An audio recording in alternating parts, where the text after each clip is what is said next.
sayu'idullahu kulla minhum wa sayajzi fa'ilan amma fa'ala.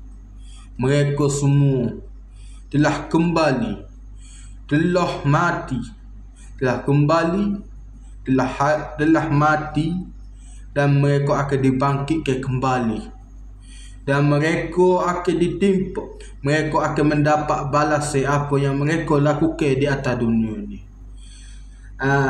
Jadi kalau siapa-siapa yang melakukan kebaikan, maka dapatlah.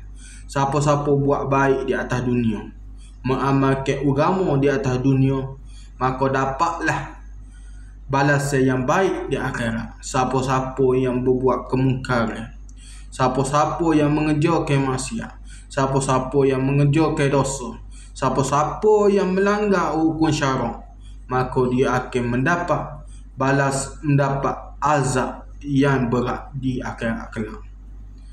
Assalamualaikum.